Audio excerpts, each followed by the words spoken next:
ठीक है, तो पिछली क्लास में जो है पढ़ रहे थे प्रतिरक्षा के बारे में, उसमें क्या होता है सहज प्रतिरक्षा वो पढ़ लिए थे, और फिर पढ़े हुए थे कि जो पारित प्रतिरक्षा है वो क्या होता है। पढ़े हुए थे कि जो प्रतिरक्षा जन्म के साथ मिलता है उसको कहते हैं सहज प्रतिरक्षा, और जो प्रतिरक्षा जन्म के बाद प्राप्त किया जाता है उसको कहा जाता है उपार्जित प्रतिरक्षा। उपार्जित प्रतिरक्षा जो है वो होता है दो प्रकार का। कौन कौन? तो एक होता है जिसको बोलते हैं तरल प्रतिरक्षा अनुक्रिया ह्यूमरल इम्यून रिस्पॉन्स, और एक को कहा जाता है कोशिका माध्यित अनुक्रिया। जो तरल प्रतिरक्षा अनुक्रिया था उसमें पढ़े हुए थे अभी तक कि जैसे ही कोई रोगाणु शरीर में प्रवेश करता है, शरीर में प्रवेश करते ही वो रोगाणु जो है वो किसी प्रोटीन का निर्माण करता है, और उस प्रोटीन को क्या कहते हैं? उस प्रोटीन को एंटीजन कहते हैं। फिर पढ़े देखते हैं एंटीजन बन जाता है तो जो बी लिम्फोसाइट है, बी लिम्फोसाइट क्या है? तो पढ़े हुए थे कि बी लिम्फोसाइट जो है वो ल्यूकोसाइट का प्रकार है। ल्यूकोसाइट मतलब डब्ल्यूबीसी। डब्ल्यूबीसी का एक और नाम क्या होता है? ल्यूकोसाइट। तो ल्यूकोसाइट में डब्ल्यूबीसी का दो प्रकार होता है, ग्रेनुलोसाइट और ग्रेनुलोसाइट। फिर यहाँ पर से इसका 3 टाइप होता है और इसका 2 टाइप होता है। यहाँ पर लिम्फोसाइट का 2 टाइप होता है, सब बताया पिछले क्लास में, बी लिम्फोसाइट और एक कौन होता है? T lymphocyte. तो समझ लो कि बी और टी का मतलब क्या है। यहाँ पे देखो, बी मतलब होता है बोन मैरो, बी मतलब क्या होता है? बोन मैरो, और टी मतलब होता है थाइमस। बी मतलब क्या होता है? बोन मैरो, टी मतलब क्या होता है? थाइमस। बोन मैरो मतलब अस्थि मज्जा, बोन मैरो मतलब अस्थि मज्जा, ठीक है। और थाइमस तो एक ग्रंथि है। देखो अस्थि मज्जा क्या है? तो इसका नाम डी लिम्फोसाइट क्यों है? ये ऐसा लिम्फोसाइट है जो बोन मैरो में बनता है, अस्थि मज्जा में बनता है। अस्थि मज्जा कहाँ पाया जाता है? अस्थि के अंदर। जो बोन है, हमारे शरीर में कितने बोन है, कितनी हड्डियां हैं? 206 हड्डियां। तो जो हड्डियां हैं 206 हड्डियां कहाँ कहाँ है? सबका नाम बता सकते हैं। 8 है मस्तिष्क में, 2 मिनट सुन लो। 8 कहाँ होता है? मस्तिष्क में। 14 होता है फेस में। 6 है कान में, ठीक है, जोड़ लो कितना हो। 8 मस्तिष्क में है, 14 फेस में है, 14 फेस में है, 6 कान में है, 1 कान में 3 है, 2 कान में 6, मेडिसिन के स्टेप्स। उसके बाद जो है तुमको 26 जो है वो रीढ़ की हड्डी है। उसके बाद जो है 24 जो है वो पसली है। एक यहाँ का हड्डी है एस्टर्नम। उसके बाद हाथ में 30 हड्डी है, ह्यूमेरस। एक हड्डी यहाँ पर है, 2 हड्डी यहाँ पर है, 8 यहाँ पर है, 5 यहाँ पर है, 14 यहाँ पर है। तो कुल मिला के 30 हड्डी हुआ हाथ में। 2 हाथ है तो 60 हड्डी है। वैसे ही पैर में भी, एक पैर में 30 हड्डी है। कितना पैर है तुम्हारे पास? 2, तो कितना हुआ? 60 हड्डी हुआ, ठीक है। उसके बाद जो है और हड्डी कहाँ है? 2 हड्डी यहाँ पर है, ये इसको बोलते हैं क्लेविकल, तो ये 2 है। उसके बाद 2 हड्डी पीछे में है यहाँ पर, इसको बोलते हैं स्कैपुला, और 2 हड्डी यहाँ पर कमर का हड्डी। ये जोड़ोगे तो 206 हो जाएगा। तो 206 हड्डियाँ जो है सबका नाम होता है। मस्तिष्क में जो है frontal, occipital, sphenoid, ethmoid, temporal नाम है, तो वो सब 11th क्लास का चाहिए। तो खैर जितनी भी हड्डियां हैं उन सबके अंदर नहीं, लेकिन जो लंबी हड्डियां हैं जैसे कि यहाँ पे ह्यूमेरस है, सबसे लंबी हड्डी शरीर की जो है वो जांघ की हड्डी है, फीमर। तो जितनी भी लंबी हड्डियां हैं उनके अंदर अस्थि मज्जा पाया जाता है, और इसी अस्थि मज्जा में जो है जिस लिम्फोसाइट का निर्माण होता है उसी लिम्फोसाइट को क्या कहा जाता है? बी लिम्फोसाइट कहा जाता है। तो बी का मतलब यहाँ पर बोन मैरो। एग्जाम में आता है कि बी का मतलब क्या है? तो बोन मैरो। बोन मैरो क्या है? तो अस्थि मज्जा। टी लिम्फोसाइट में टी का मतलब क्या है? थाइमस, ठीक है। और थाइमस कहाँ पाया जाता है? थाइमस एक ग्रंथि है जो कि एस्टर्नम, यहाँ जो हड्डी है एक यहाँ पे उसका नाम है एस्टर्नम, उसके पीछे पाया जाता है थाइमस। तो थाइमस एक ग्रंथि है जो कि एस्टर्नम के पीछे होता है, और थाइमस जो है यहीं से इसका नाम है टी लिम्फोसाइट। ये पाया जाता है थाइमस में। जो लिम्फोसाइट थाइमस में प्रेजेंट रहता है उसको कहते हैं टी लिम्फोसाइट, और जो अस्थि मज्जा में रहता है उसको कहते हैं बी लिम्फोसाइट, ठीक है। तो यही मतलब है बी का और टी का याद रखना है। बी का मतलब है बोन मैरो, टी का मतलब है थाइमस। तो यहाँ पर जो बी लिम्फोसाइट है जो हम लोग पढ़े थे उपार्जित प्रतिरक्षा, और जो उपार्जित प्रतिरक्षा था उसमें जो बी लिम्फ, उसमें 2 प्रकार था। एक था तरल प्रतिरक्षा अनुक्रिया और एक था कोशिका माध्यित प्रतिरक्षा। तो जो तरल प्रतिरक्षा अनुक्रिया था उसमें हम बताए थे कि मुख्य योगदान किसका होता है? बी लिम्फोसाइट का होता है। कि जैसे ही शरीर में कोई रोगाणु प्रवेश करता है और वह एंटीजन का निर्माण करता है, उसके फलस्वरूप जो बी लिम्फोसाइट है ये डिवाइड करता है और 2 कोशिकाओं का निर्माण करता है। एक कोशिका को क्या कहा जाता है? एक को कहा जाता है प्लाज्मा कोशिका, और दूसरे को कहा जाता है मेमोरी कोशिका। एक को कहा जाता है प्लाज्मा कोशिका, दूसरे को क्या कहा जाता है मेमोरी कोशिका। जो प्लाज्मा कोशिका है ये बाद में चल के बनाता है एंटीबॉडी, और जो मेमोरी कोशिका है इसमें सारा सूचना जमा रहता है। इस बात हम लोग पिछले क्लास में कर लिए थे, ठीक है। और मतलब कि इसमें मुख्य योगदान जो है वो होता है बी लिम्फोसाइट का तरल प्रतिरक्षा अनुक्रिया में। अच्छा, अब थोड़ा सा पहले पढ़ लेते हैं एंटीबॉडी के बारे में, फिर इसका काम पढ़ा जाएगा। इसका काम जो है वो होता है कोशिका माध्यम प्रतिरक्षा में। हम लोग पढ़े थे ना कि जो उपार्जित प्रतिरक्षा होता है, उपार्जित प्रतिरक्षा ये दो प्रकार का होता है, ठीक है। एक को कहा जाता है तरल प्रतिरक्षा अनुक्रिया और एक को कहा जाता है कोशिका माध्यित प्रतिरक्षा। तो यहाँ पर ये हम लोग पढ़ लिए थे, है ना, कि इसमें बी लिम्फोसाइट अपने योगदान करता है और वो सब, और ये पढ़ना है। इसके लास्ट में आया था एंटीबॉडी। तो पहले जो है एंटीबॉडी के बारे में चर्चा किया जाएगा और फिर इसके बारे में पढ़ा जाएगा, ठीक है। तो हम लोग क्या पढ़े थे, जैसे ही कोई रोगाणु आता है तो वह एंटीजन का निर्माण करता है और उस एंटीजन के फलस्वरूप बी लिम्फोसाइट डिवाइड करता है और बी लिम्फोसाइट डिवाइड करके एंटीबॉडी एवं प्लाज्मा कोशिका का मतलब एंटीबॉडी एवं मेमोरी कोशिका का निर्माण करता है। तो देखो एंटीबॉडी क्या है, एंटीबॉडी जैसे कि देखिए कि बी लिम्फोसाइट, फिर से देख लेगा कि बी लिम्फोसाइट डिवाइड करता है, बनाता है एक प्लाज्मा कोशिका और एक बनाता है मेमोरी कोशिका। प्लाज्मा कोशिका आगे चल के बनाता है एंटीबॉडी। तो एंटीबॉडी क्या है, पहली बात तो ये कि एंटीबॉडी के बारे में कि ये प्रोटीन की सेना है, ठीक है। क्या है, प्रोटीन की सेना, जो कौन तैयार किया है, बी लिम्फोसाइट तैयार किया है। तो एंटीबॉडी प्रोटीन की सेना है जो बी लिम्फोसाइट तैयार करता है, किस लिए, एंटीजन को नष्ट करने के लिए। तो एंटीजन को नष्ट करने के लिए बी लिम्फोसाइट जिस प्रोटीन की सेना को तैयार करता है उसे ही क्या कहते हैं, एंटीबॉडी कहते हैं।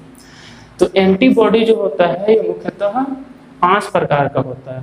कितने टाइप का होता है, 5 टाइप का।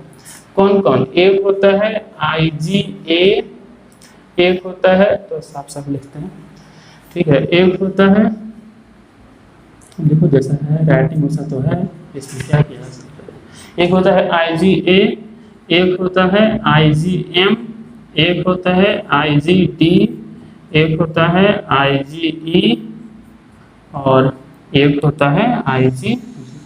तो ये 5 प्रकार के एंटीबॉडी पाए जाते हैं हमारे शरीर में। एंटीबॉडी क्या है, प्रोटीन की सेना है, ठीक है, जो कि बी लिम्फोसाइट तैयार करता है एंटीजन को नष्ट करने के लिए। एंटीबॉडी कितने प्रकार का होता है, तो 5 प्रकार का होता है। IgA, IgM, IgD, IgG, IgE, IgG। इसमें से जो IgA है फुल फॉर्म क्या होता है इसका, इम्यूनोग्लोबुलिन अल्फा। IgM जो है इसका होता है इम्यूनोग्लोबुलिन मेगा। इसका जो फुल फॉर्म है इम्यूनोग्लोबुलिन डेल्टा। इसका जो फुल फॉर्म है इम्यूनोग्लोबुलिन एप्सिलॉन और इसका जो फुल फॉर्म है इम्यूनोग्लोबुलिन गामा। तो ये इनका फुल फॉर्म होता है, ठीक है, alpha, mega, delta, epsilon, gamma. इतना डिटेल से पढ़ना नहीं है, एनसीईआरटी में केवल 4 का नाम दिया हुआ है, लेकिन मुख्य रूप से 5 तरह के होते हैं। अब 5 के बारे में तो थोड़ा बात सुन लो, 5 के बारे में। सबसे पहले आता है, हम बात करेंगे IgA का। तो जो IgA है इम्यूनोग्लोबुलिन अल्फा, ये मानव के शरीर में माँ के प्रथम दूध से आता है। जब बच्चा का जन्म होता है और जो माँ का प्रथम दूध होता है उसको बोलते हैं कोलोस्ट्रम। कोलोस्ट्रम जो प्रथम दूध होता है कुछ दिनों तक, जिसमें कि IgA भरपूर मात्रा में होता है। और IgA बहुत जरूरी होता है बच्चे के प्रतिरक्षा तंत्र के लिए। अगर बच्चा जन्म हो और उसको मतलब माँ का दूध नहीं मिले लंबे समय तक या कुछ समय तक भी, तो उसकी बॉडी में IgA नहीं हो पाएगा और IgA नहीं होगा तो उसको बहुत सारे बीमारियों से जूझना पड़ेगा, ठीक है। बहुत सारी ऐसी बीमारियां हैं जो कि जानवरों को होती हैं लेकिन इंसान को नहीं होता है, केवल इस IgA के कारण। जैसे कि एक बहुत खतरनाक बीमारी है डिस्टेम्पर, एक बहुत ही खतरनाक रोग है डिस्टेम्पर, जो कि शेर को, कुत्ता को, सभी जानवरों को होता है, ठीक है। और सबसे ज्यादा शेर का मौत जो है डिस्टेम्पर बीमारी से होता है। लेकिन मानव में ये नहीं हो सकता है, क्यों? क्योंकि इससे लड़ने के लिए जो क्षमता चाहिए उस IgA के पास होता है, जो कि इंसान को जन्म के साथ ही, माँ के दूध के साथ डिस्टेम्पर के प्रति प्रतिरक्षा मिल जाता है। तो ये होता है, मतलब पूछा जाएगा कि माँ के दूध से बच्चे में कौन सा एंटीबॉडी आता है, तो सिंपली बताना है कि IgA आता है, ठीक है। आता है क्वेश्चन की कोलेस्ट्रम में, कोलेस्ट्रम मतलब माँ का दूध, उसमें कौन सा प्रथम दूध, शुरू का जो कुछ दिन का दूध होता है, उसमें कौन सा एंटीबॉडी होता है, तो IgA होता है। फिर आया IgM। IgM जो है ये हमारे शरीर का सबसे बड़ा एंटीबॉडी है, सबसे बड़ा जो एंटीबॉडी होता है आकार में, उसका नाम है IgM, इम्यूनोग्लोबुलिन मेगा। अच्छा, ये सब कहाँ पाया जाता है? सब पाया जाता है ब्लड में। सब कहाँ पाया जाता है? ब्लड में पाया जाता है, रक्त में पाया जाता है। तो IgM जो है सबसे बड़ा एंटीबॉडी है।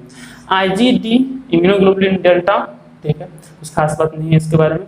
IgE immunoglobulin epsilon. इम्यूनोग्लोबुलिन जो एप्सिलॉन है ये एलर्जी का कारण होता है। एलर्जी जो भी में एलर्जी के लक्षण होते हैं, एलर्जी के बारे में पढ़ेंगे विस्तार से। उस एलर्जी क्या होता है थोड़ा बहुत समझते हैं, छींक आना, बुखार आ जाना, है ना, लाल निशान हो जाना, आँख से पानी आना, नाक से पानी आना, इससे एलर्जी का लक्षण होता है। तो एलर्जी जो है उसको उत्पन्न करने वाला कौन होता है? IgE immunoglobulin epsilon. IgG जो है ये शरीर में पाया जाने वाला सबसे अधिक होता है, लगभग 60 से 65% IgG पाया जाता है। मतलब सबसे ज्यादा पूछा जाएगा शरीर में कौन सा एंटीबॉडी है, तो IgG है, इम्यूनोग्लोबुलिन गामा है। और ये मानव शरीर में कहाँ से आता है, तो अपरा के द्वारा आता है। अपरा क्या है? प्लासेंटा। प्लासेंटा क्या है? तो जब माँ जो है जब माँ के गर्भ में बच्चा होता है तो उस समय जो है बच्चा माँ से जुड़ा होता है अपरा के द्वारा, ठीक है। अपरा देखे होंगे जब हम पढ़े थे पुष्पीय पादप वाला, तो वहाँ भी बताए थे कि जो अंडाशय होता है उसमें जो ये बीजांड होता है ये जुड़ा होता है अपरा के द्वारा, ठीक है। तो वैसे ही माँ के शरीर में भी जब बच्चा होता है गर्भाशय में, तो बच्चा जो है माँ के शरीर जुड़ा होता है अपरा के द्वारा, और इसी के हेल्प से जो है माँ के शरीर से जो भी पोषक पदार्थ है, ऑक्सीजन है, वो बच्चे तक पहुँचता है, और बच्चे के शरीर से जो भी नाइट्रोजन वेस्ट है, जो भी मतलब उत्सर्जित पदार्थ है, वो माँ के शरीर में आता है, तो अपरा के द्वारा। और इसी अपरा के द्वारा IgG जो है वो माँ के शरीर से बच्चे के शरीर में प्रवेश करता है। तो ये सब जो है एंटीबॉडी के प्रकार है। एंटीबॉडी क्या है? एंटीबॉडी प्रोटीन की सेना है जो कौन तैयार करता है, तो बी लिम्फोसाइट तैयार करता है, ठीक है, एंटीजन को नष्ट करने के लिए तैयार करता है। एंटीबॉडी 5 प्रकार का है। माँ के शरीर से बच्चे के शरीर में कोलेस्ट्रॉल के द्वारा IgA आता है, सबसे बड़ा IgM होता है। एलर्जी से संबंधित एंटीबॉडी कौन है, तो IgE है, याद रखना है। और सबसे ज्यादा कौन पाया जाता है, तो IgG पाया जाता है। इसका फुल फॉर्म लिख लो, ठीक है। तो ये अभी इस प्रकार था एंटीबॉडी का। अब एंटीबॉडी का संरचना कैसा होता है, तो देखो एंटीबॉडी हम लोग को पता है कि ये प्रोटीन है। एंटीबॉडी क्या है? प्रोटीन है। तो एंटीबॉडी जो है वो प्रोटीन के 4 श्रृंखलाओं से बना होता है।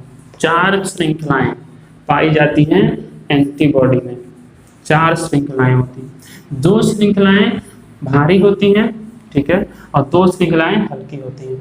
तो इसमें जो होता है 4 श्रृंखलाएं एंटीबॉडी में पाया जाता है, 4 श्रृंखलाएं। ये हुआ 2 श्रृंखला, ये हुआ 2 श्रृंखला, और ये हुआ 2 श्रृंखला।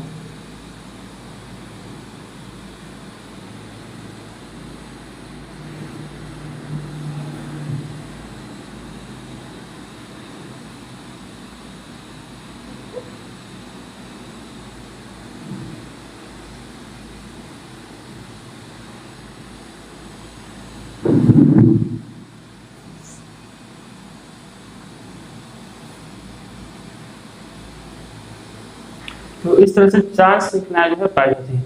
उसमें से ये जो 2 श्रृंखलाएं हैं, ये जो 2 श्रृंखला है ये भारी होता है और इनको कहा जाता है हेवी चैन। ये जो 2 चैन है इनको कहा जाता है हेवी चैन, ये 2 चैन। और ये जो 2 चैन है इनको कहा जाता है हल्का चैन। तो इन दोनों को कहा जाता है हेवी चैन हेवी चैन या इसको बोल सकते हैं भारी श्रृंखला, ठीक है।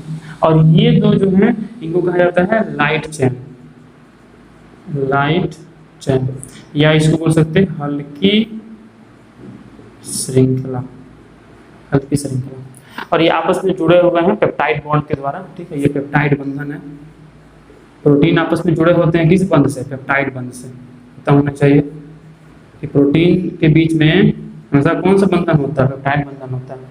जिस तरह से कार्बोहाइड्रेट के बीच में हमेशा होता है ग्लाइकोसिडिक बंधन, प्रोटीन के बीच में हमेशा होता है पेप्टाइड बंधन, न्यूक्लियोटाइड बीच में हमेशा होता है फॉस्फोडाइस्टर बंधन। याद है फॉस्फोडाइस्टर बंधन पढ़े हुए थे जब पढ़े थे न्यूक्लिक अम्ल के बारे में, कि ये मान लो एक न्यूक्लियोटाइड है और इसके दूसरा न्यूक्लियोटाइड था, आपस में जुड़ा हुआ था किस बॉन्ड से? फॉस्फोडाइस्टर बॉन्ड है ना, फॉस्फोडाइस्टर बंधन जुड़ा होता है।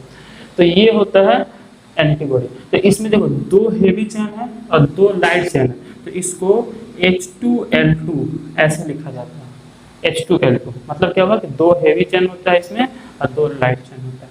इसमें जो ये जगह है इसको बोलते हैं antigen binding site, antigen binding site, या बोल सकते एंटीजन बंधन स्थल, जहां पर आकर एंटीजन जो है लॉक हो जाता है। देखो एंटीबॉडी निर्माण किस लिए होता है? एंटीजन को नष्ट करने के लिए।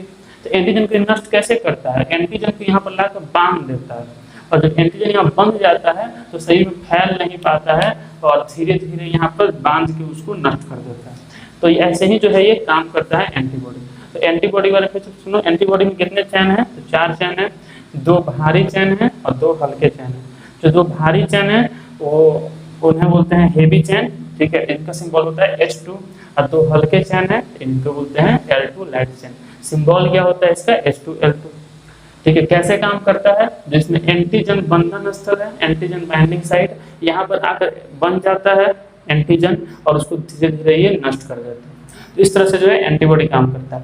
तो यही सारी बात है एंटीबॉडी के बारे में कि एंटीबॉडी का निर्माण कौन किया? तो बी लिम्फोसाइट किया। किस कोशिका से किया? तो प्लाज्मा कोशिका से किया। एंटीबॉडी क्या है? तो एंटीबॉडी जो है वो प्रोटीन की सेना है, मतलब प्रोटीन है, ठीक है।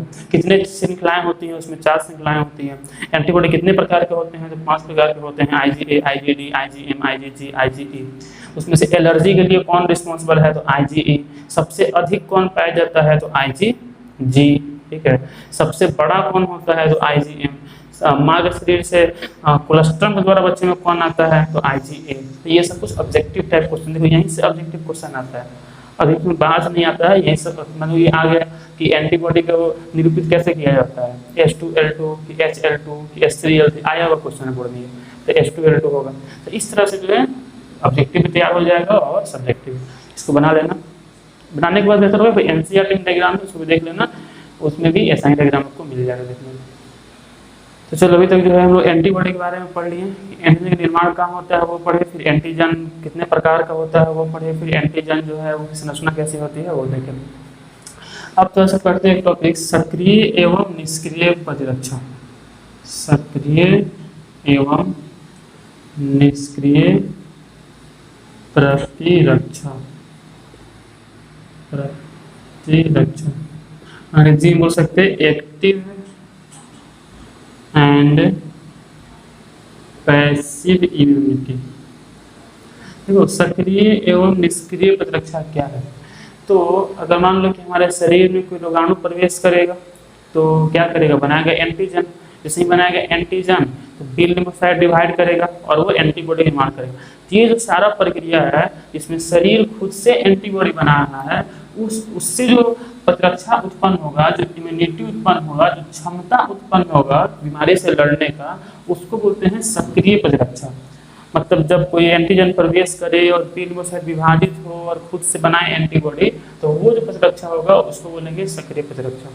जबकि अगर बना बनाया एंटीबॉडी शरीर में प्रवेश करा दिया जाए, शरीर को मतलब कि खुद से एंटीबॉडी निर्माण नहीं करना पड़े, तो उससे प्रतिरक्षा उत्पन्न होगा, उसको बोलेंगे निष्क्रिय प्रतिरक्षा। जैसे कि अभी हम बोले कि माँ के दूध से जो है बच्चे को एंटीबॉडी सीधे मिल जाता है। कौन सा एंटीबॉडी? IgA।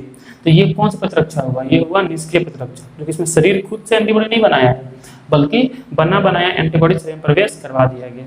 वैसे ही अगर किसी को मान लो कि सांप वगैरह काटता है तो उसको क्या किया जाता है कि बना बनाया एंटीबॉडी जो है सांप के जहर से लड़ने के लिए जो शरीर में प्रवेश करा दिया जाता है। क्यों? क्योंकि उसमें उतना समय नहीं है उसका शरीर जो है एंटीबॉडी बनाएगा, क्योंकि सांप का जो जहर है बहुत तेजी से शरीर में फैलता है कुछ सांप का, इसलिए जो है उस समय बना बनाया एंटीबॉडी शरीर में प्रवेश करवाना पड़ता है, तो उसको बोलेंगे निष्क्रिय प्रतिरक्षा। जबकि अगर शरीर खुद से एंटीबॉडी का निर्माण करे तो उसको बोलते हैं सक्रिय प्रतिरक्षा। बस यही अंतर है कि अगर कोई रोगाणु प्रवेश करे शरीर में, पैथोजन प्रवेश करे और वो निर्माण करे एंटीजन का, जिसके परिणाम स्वरूप शरीर में एंटीबॉडी का निर्माण हो, तो उस तरह की प्रतिरक्षा को सक्रिय प्रतिरक्षा कहते हैं।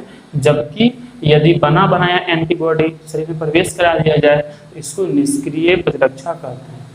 ठीक है, नेक्स्ट टॉपिक आता है टीकाकरण एवं प्रतिरक्षीकरण।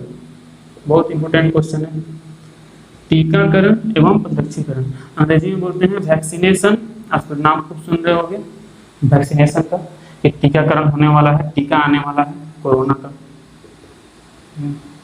तो वैक्सीनेशन एंड इम्यूनाइजेशन। सबसे पहले ये समझो कि टीका क्या होता है। टीका, वैक्सीन, वैक्सीन क्या होता है? कभी नाम सुन रहे ना कि वैक्सीन आने वाला है, कभी सुनते कि रूस बना लिया वैक्सीन, कभी सुनते कि इजराइल बना लिया, कभी अमेरिका बना लिया। आखिर टीका होता क्या है? तो टीका मतलब कोई दवाई नहीं होता है। ठीक है, टीका मतलब दवाई नहीं होता। टीका मतलब क्या होता है? टीका मतलब होता है वो बीमारी, एक ऐसा घोल। टीका क्या है? एक घोल है। ठीक है, सस्पेंशन है ना, एक घोल है जिस घोल में उस बीमारी का रोगाणु होता है। जैसे कि सुने होगे जब बचपन में होगे तो तुमको दिया गया होगा ओपीवी। ये क्या है? ओपीवी क्या है? तो फुल फॉर्म होता है इसका ओरल पोलियो वैक्सीन। ठीक है, अच्छा वो समझ गए होंगे। ओरल मतलब कि माउथ, तो देखे होगा ना 2 बूंद जिंदगी का, जिसमें 2 बूंद दिया जाता था माउथ के थ्रू। इस ओपीवी का निर्माण जो है किया था एबिलेमाइट्रे। एबिलेमाइट्रे ने, आता नहीं है लेकिन याद रखना, बचपन में बहुत पिया ओपीवी। इसका खोज कौन किया था? एबिलेमाइट्रे ने। इसके पहले जितने भी वैक्सीन थे उन सबको इंजेक्शन के द्वारा दिया जाता था। ये पहला ऐसा वैक्सीन बना था ओपीवी जिसको कि बिना इंजेक्शन के, है ना, सीधे माउथ में इसको दिया जा सकता था। Oral polio vaccine. तो जो ये पोलियो का जो ये टीका था, इसमें क्या था? इसमें पोलियो वायरस था। ठीक है, ये टीका था, इसमें पोलियो का वायरस था। ठीक है, लेकिन मजबूत रूप में नहीं था। जो टीका होता है, किसी बीमारी का टीका होता है, उसमें उसी बीमारी का रोगाणु होता है, लेकिन जो रोगाणु है वो या तो कमजोर अवस्था में रहता है या बहुत ही मतलब कि एकदम निर्जीव अवस्था में रहता है ना, या तो बहुत कमजोर रहेगा या फिर मरा हुआ अवस्था में भी हो सकता है। उसका फायदा क्या है? टीका क्यों दिया जाता है? तो जैसे ही कोई रोगाणु शरीर में प्रवेश करेगा, शरीर में वो क्या बनाएगा? एंटीजन बनाएगा, और उसको मारने के लिए फिर शरीर में क्या बनेगा? एंटीबॉडी बनेगा। और हम लोग पढ़े थे प्राथमिक क्रिया द्वितीयक क्रिया कि प्राथमिक क्रिया जो है तेज होता है, धीमे होता है, द्वितीयक क्रिया तेज होता है। अब जो टीका के द्वारा जिस रोगाणु को शरीर में प्रवेश कराया जाएगा वो रोगाणु कमजोर है, तो जितना समय में उस शरीर में फैलेगा उतना समय में क्या होगा कि एंटीबॉडी बन जाएगा और उसको मार देगा। अब जब पहली बार एंटीबॉडी बना तो साथ में क्या बनता है? मेमोरी उसका ही बन जाता है, साथ मेमोरी उसका ही बन जाता है। और जब मेमोरी उसका बन गया तो उसके बाद दोबारा अगर वो वायरस आएगा या दोबारा अगर वो रोगाणु आएगा तो इस बार बहुत तेजी से एंटीबॉडी बनेगा और उसको फैलने से पहले ही उसको मार दिया जाएगा। यही कॉन्सेप्ट है टीकाकरण का। ठीक है, मतलब टीका जो दिया जाता है, जैसे मान लो कि अगर किसी को सीधे पोलियो वायरस अटैक कर दे तो जो पोलियो वायरस होगा वो बहुत बड़ा मतलब कि मजबूत अवस्था में है, हवा से आया है।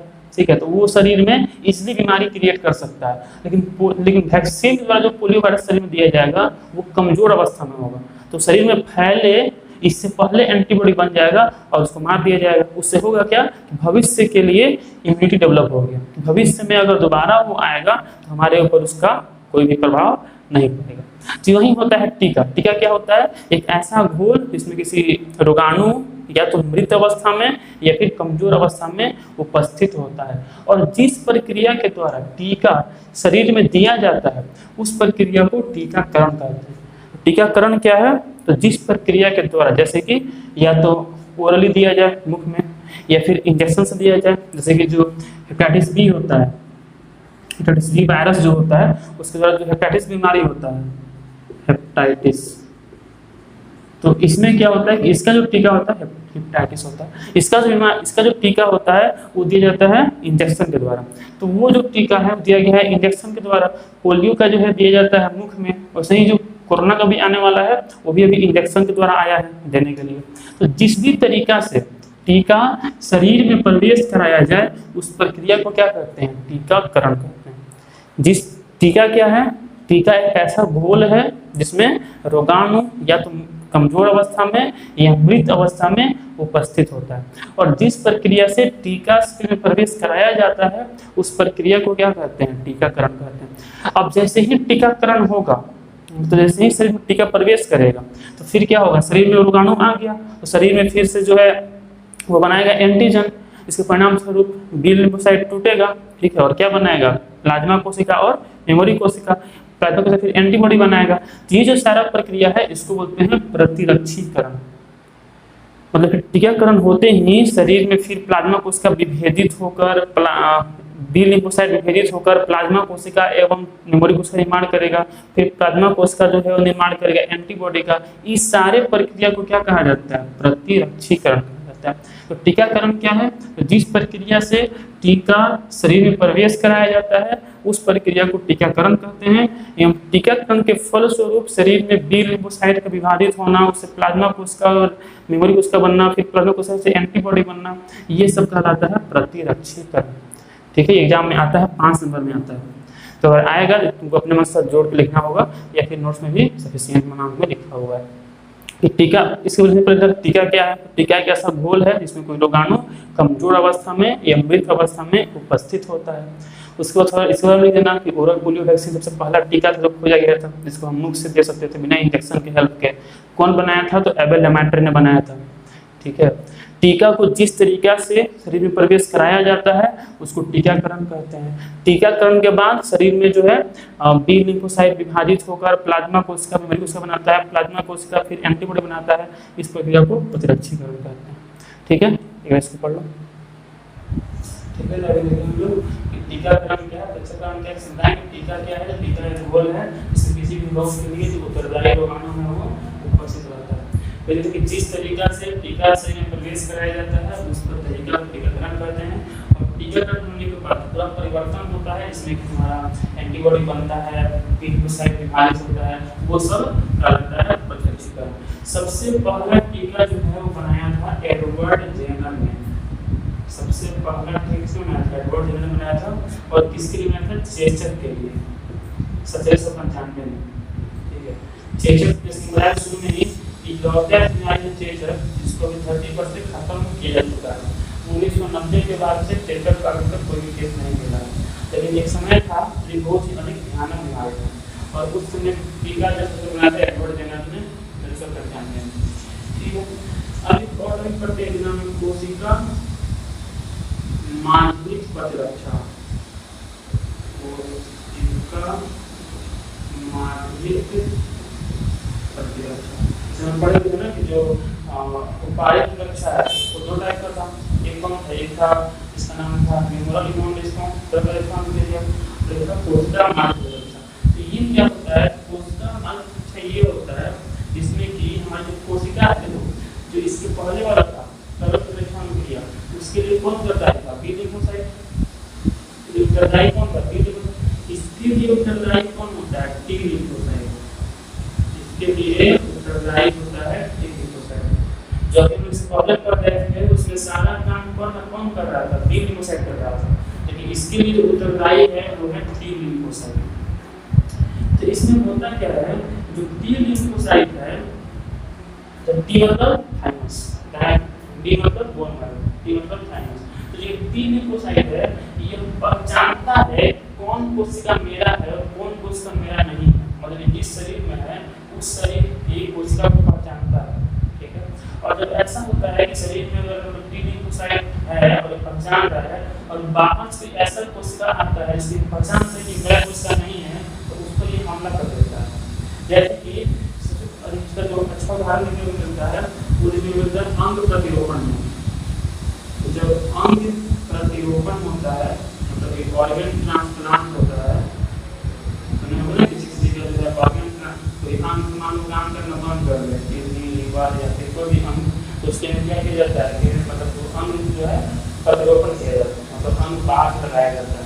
तो जो अंग प्रतिरोपण होता है करने से पहले मान लीजिए किडनी खराब हो गया तो बड़े दूसरा किडनी अगर लगाना है तो लगाने से पहले दो चीज करना एकदम मस्ट होता है। पहला तो ब्लड ग्रुप सेम होना चाहिए, जो लेने वाला है और जो देने वाला है दोनों ब्लड ग्रुप सेम होना चाहिए। और दूसरा उत्तर की संरचना, कि जो उत्तर की संरचना उस व्यक्ति में है लेने वाले में, वहीं देने वाले में भी होना चाहिए। क्यों? यह संरचना सेम नहीं होगा, ठीक से जान जाएगा कि मेरा उत्तर नहीं है और उसको रिजेक्ट कर देगा। इसलिए जब अंग प्रतिरोपण हो जाता है सब लोग का सफल नहीं हो पाता। एक तो सबसे पहले नहीं जाता जो एकदम क्लोजली जो रिलेटेड है, संबंधित हैं, माँ भाई बहन एकदम क्लोजली जो रिलेटेड है उन्हीं का जो ऑर्गन है वो मिलता है किसी भी काम से, और वही करने के बाद 100% मतलब गारंटी नहीं है कि सफल हो ही जाएगा। क्योंकि अगर ट्यूजर पहचान लिया कि मेरा उत्तर नहीं है तो उसको ये रिजेक्ट कर देगा। तो इसमें आशा है हमें कि अंग प्रतिरोपण को जो है फेल होने में असफल होने के लिए कौन सी कोशिका उत्तरदायी है, तो टीम कोशिका। और इस तरह की प्रतिरक्षा है वो कहलाता है कोशिका मातृ। क्यों? क्योंकि ये पहचानता है कि ये मेरा कोशिका है कि नहीं है। अगर से पता है कि ये कोशिका आया है, जो बाहर से किडनी आया है, लीवर आया है, ये मेरा वाला नहीं है, तो उसको भी रिजेक्ट कर देगा। और फिर उस इंसान में तो हम रिजेक्ट हो जाएगा, वो हम काम करना बंद कर देगा। ठीक है, तो बस यही है। अब कभी कभी क्या होता है कि भूल जाता है कि मेरा कोशिका कौन है, दूसरे कोशिका कौन है, और ये अपनी ही कोशिका पर हमला करना शुरू कर देता है। तो उसकी बीमारी हो जाता है, उसको बोलते हैं स्वप्रत्यक्षा रोग, ऑटो इम्यून डिजीज। हम पढ़ेंगे अपने नेक्स्ट क्लास में, ठीक है, इतना ही रहेगा। कोशिका मातृ प्रतिरक्षा कि टी ल्यूकोसाइट से उत्पन्न होता है, अंग प्रतिरोपण में